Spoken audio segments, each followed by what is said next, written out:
Postoje mesta koje ne moraju ništa da kažu da bi se osetila.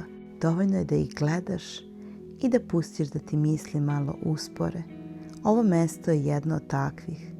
Ne znam ko je prvi prošao ovim prostorijama, ali znam da su ovde nekada boravili ljudi koji su imali vremena za razgovor, za tišinu i za rituale. Danas svi jurimo i hranu jedemo na brzinu i čaj pijemo iz šolje koja se ohladi pre nego što stignemo da je primetimo. A čaj je nekada imao sasvim drugačiju ulogu. U Velikoj Britaniji čaj nikada nije bio samo piće.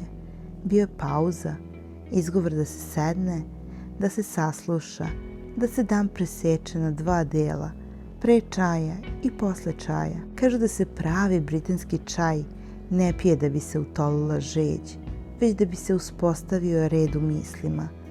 Vruća voda, jaki listići crnog čaja, malo mleka i odjednom sve nekako dođe na svoje mesto. Dok posmatram ovo mesto, zamišljam jednu sasvim običnu scenu. Nema balskih haljina, nema velikih događaja, samo sto, nekoliko šolja i nekog kaže da li ste za čaj. I u toj rečenici nema žurbe, nema samo na brzinu, postoji samo trenutak koji zaslužuje da traje. Ova čajanka je kratka, gotovo neprimetna, ali baš takve su često najlepše stvari, one koje ne pokušavaju da se pokažu.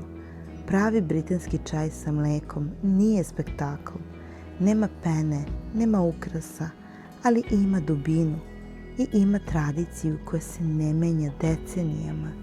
Zanimljivo je kako su ljudi nekada stvarali ovakva mesta sa idejom da će trajati, ne za fotografiju, ne za društvene mreže, već za život koji se polako odvija unutar njih.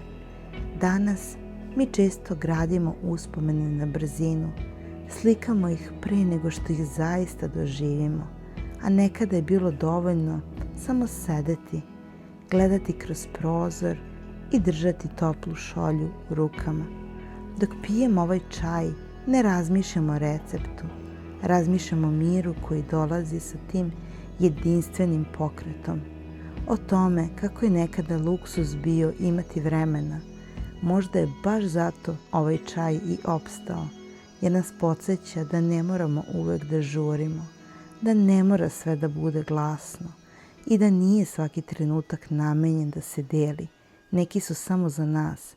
Ako ikada budeš imao priliku da popiješ čaj na mestu koje nosi istoriju, nemoj žuriti. Pusti da se ohladi taman toliko da možeš da ga popiješ polako i seti se da su pre tebe na tom istom mestu ljudi radili isto.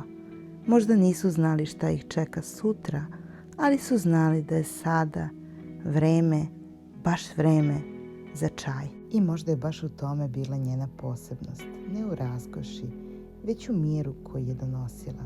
Britanska čajanka je oduvek nosila tu tišinu u sebi, ne kao pravilo, već kao stav.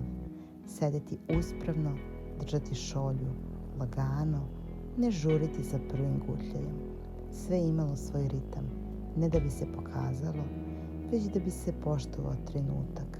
U toj jednostavnosti krila se i elegancija, u toj pauzi dostojanstvo i zato se danas, čak i bez kruna i ceremonija, taj osjećaj i dalje prepoznaje, jer kraljevsko nikada nije bilo u zlatu, već u načinu na koji se vreme poštuje. Ako postoji nešto što ovu čajanku čini kraljevskom, onda je to mir koji ostavlja za sobom, mir koji traje i nakon posljednjeg gutljaja. I zato ovo nije samo čaj, ovo je trenutak koji zaslužuje da se pamti.